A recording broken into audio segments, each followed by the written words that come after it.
Hey, what's going on, everyone? Mike from the Pipe Doctor, working on this Trane TAM9 that we actually installed last summer for a customer in West Hempstead. Called us early this morning saying, hey, the system's not cooling. Come out here, and what every installer dreads is a low refrigerant charge on a brand new system. So, TAM9, as you can see right there.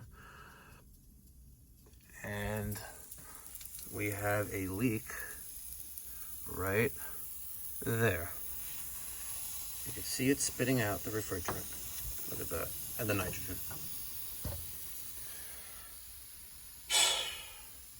You know what? They say it's hard to stop a train, but you know what stops trains? Evaporator coil leaks on brand new systems. I am very, very disappointed in Trane, in this Trane TAM9. Very upset because now I have to get a replacement coil for this homeowner. Swap this out, and of course, eat it.